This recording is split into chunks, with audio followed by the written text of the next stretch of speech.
Drinkers, estoy en Chicago, la ciudad de los rascacielos, el jazz y el destino ideal para los amantes de la cerveza. Una ciudad con una historia marcada por inmigrantes, motines y mucho fuego. Acompáñenme a viajar al siglo XIX, cuando la cerveza empezó a moldear la identidad de esta ciudad. Fundada en 1833, Chicago pasó de ser un pueblo de madera a convertirse en un centro de transporte e industria. Pero para entender realmente la identidad de esta ciudad, debemos mirar a sus raíces más profundas. Para comprender mejor la historia, me reuní con Liz Garibay, directora del Beer Culture Center, quien a lo largo de esta serie nos guiará para comprender mejor la historia, específicamente a través del lente de la cerveza.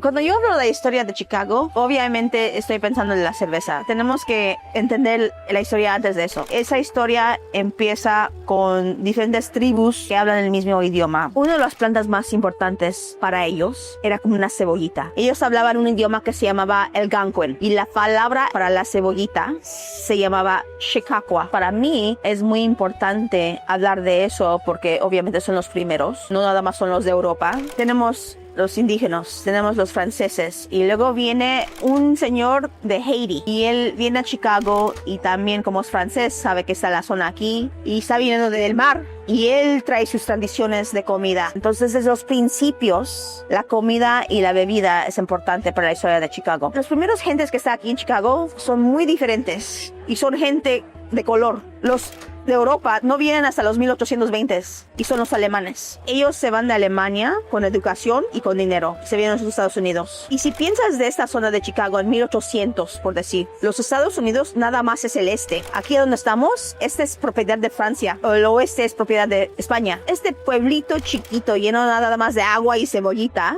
ahora está en el centro del nuevo país.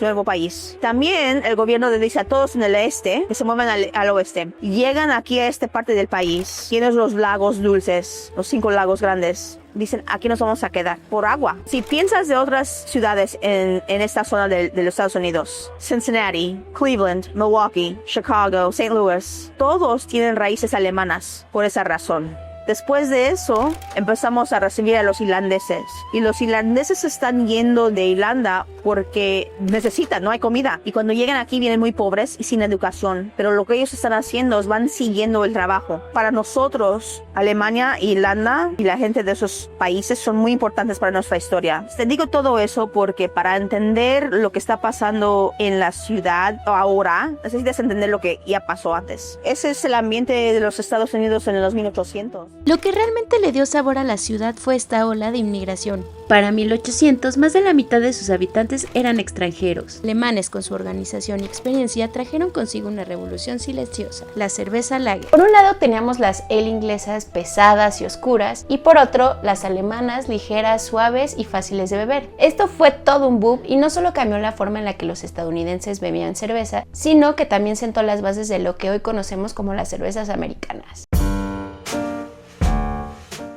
El gusto por la cerveza lager y otras costumbres foráneas llevaron a una situación hostil entre la población alemana y los estadounidenses nativos, este movimiento xenófobo conocido como el Partido Know Nothing. En 1855, una semana después de asumir el cargo de alcalde, Levi Bohm decidió frenar lo que él llamaba el problema de los inmigrantes y el alcohol. Subió las licencias de licor a $300 y prohibió vender los domingos, justo el día sagrado para las tabernas alemanas. Para profundizar en el tema voy a platicar con Brian Alberts, un historiador enfocado en la historia de la cultura cervecera en Estados Unidos, especialmente en el contexto del siglo XIX. The German immigrants who value beer so much for its social bonds, the way that is integrated into their lives, they respond not just by opposing it, but they respond by bringing European traditions over with them. So in Europe, there was famine going on, which meant that every now and then there would be riots over food. And occasionally in southern Germany, some of these riots were over beer. There would be over the price of beer, over the way it was regulated, things like that. And in Germany, those were very serious events. They could last for days, thousands of people in the streets, huge amounts of property damage. There was kind of a tradition to it. It's called the moral economy. It connects to a history of food rioting that transcends any one culture. It happened in England and in Ireland and France and in Germany and many other countries or lands, I should say, because the countries may not have existed yet. When the city government does this, they have their own context. So they're thinking about temperance. They're thinking about politics. The German immigrants, they don't engage in politics the same way. They don't think in a lot of those same terms. What they see is a threat to their beer that's very similar to to what had happened in Germany. And so they start thinking in terms of beer riots, and they start thinking in terms of food riots. And the other side, the city government, they're not from Europe. They don't know how that works, so they don't see it coming. You get kind of this very strange mishmash of American political traditions and European traditions blending at the same time in a way that really creates this violent episode in the city. La tensión explotó el 21 de abril de 1855. Más de 600 inmigrantes marcharon hacia el juzgado. La política abrió un puente levadizo para dividir a la multitud y comenzaron los disparos. Un tabaquero alemán, Peter Martens, cayó herido de muerte. El motín, aunque violento, dejó una lección. Unidos, los inmigrantes podían defender su cultura y ganar peso político. Beyond the beer itself, what lessons did the immigrant community learn from this confrontation with Chicago authorities? They learned how to be politically mobile from that point on in a way that they'd never been in the city before. And from that point on, the German bloc of voters, of citizens, were an incredibly potent political force in, early Chicago, at least through the rest of the 19th century. I would say even beyond that. In 1855, you have this riot happening where the city is trying to crush German immigrants using beer, and they're trying to crush alcohol consumption in the city. Less than a decade later, there's a quote in the Chicago Tribune that I've read that basically said, if you're a city official who wants to get elected in that city, you need the Germans. And to get the Germans, you need to go to their neighborhoods in the city and you need to show them that you can drink a beer and that you like it. Because if you can't do that, they're not going to trust you. They're going to think that you're one of the know-nothings, which was the name for the city administration that tried to crush beer in 1855. El Lager Beer Riot desacreditó al partido Know Nothing y consolidó a Chicago como una ciudad cervecera. Desde entonces, ningún político podía ignorar a los alemanes ni a su cerveza. ¿Sabías que en Chicago se encuentra uno de los centros de investigación y enseñanza más reconocidos a nivel mundial en el campo de la cerveza? Los alemanes no solo hicieron política con la cerveza, también trajeron ciencia. En 1870, el Dr. John Ewald Siebel fundó en Chicago el Siebel Institute of Technology. Estableció la institución para promover el conocimiento en la industria cervecera y de fermentación a través de la investigación, la enseñanza y el análisis. Interesante, ¿no?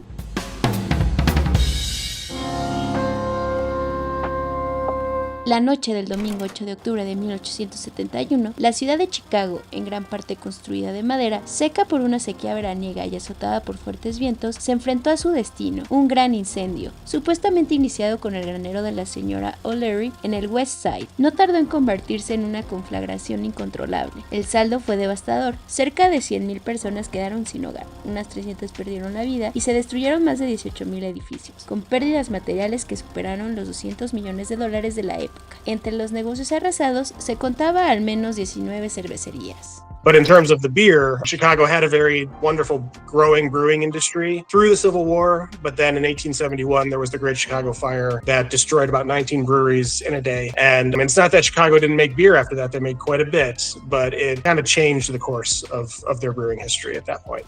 El fuego fue una tragedia, pero también un lienzo en blanco para una ciudad decidida a mirar hacia el futuro. De las ruinas no solo resurgió una ciudad, surgió la cuna de la arquitectura moderna. Se convirtió en el laboratorio de la Escuela de Chicago y la ciudad que le dio al mundo el rascacielos. Pero, ¿cómo se pasa tan rápido de una ciudad moderna a una gigante de hierro? It was really due just to the timing of the innovation. So the fire was in 1871, and then in 1885, just a few years afterwards, the steel frame innovation came on the scene. And so that was really helped us give birth to the first modern steel-framed skyscraper here in Chicago. The combination and the various ages of the buildings is a history lesson in and of itself, continuously moving forward, but at the same time looking backward and respecting where a lot of these innovations came from. And I think in that regard, for the most part, our skyline kind of hangs together well. It seems to make sense and tell a story. Después de la tragedia del incendio de 1871, sin duda Chicago se forzó a una revolución del ladrillo y el acero. Los inmigrantes trajeron la ciencia y la organización para reconstruir toda esta infraestructura de Chicago y fueron los que definieron el tejido social de la ciudad. Ellos demostraron que si bien la cerveza puede ser un producto, es ante todo una fuerza cultural que establece las normas de cómo y con quién se bebe.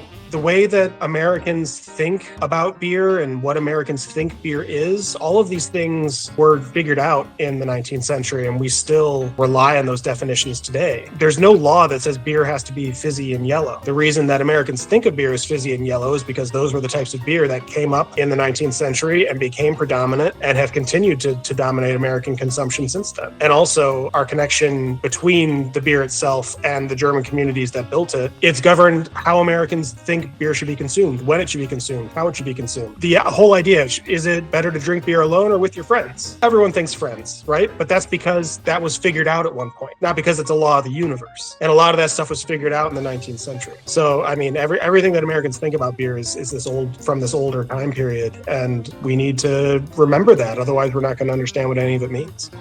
Y bueno, drinkers, espero que hayan disfrutado este recorrido por el siglo XIX para entender las bases de lo que serán nuestras próximas aventuras. Ha sido algo lleno de bastante contexto. Qué bueno que llegaron hasta esta parte del video. Por favor, no olviden darle like, suscribirse, apoyar este canal para que siga haciendo contenido cervecero, trayendo historias fascinantes. Nos vemos en una próxima aventura. Chao.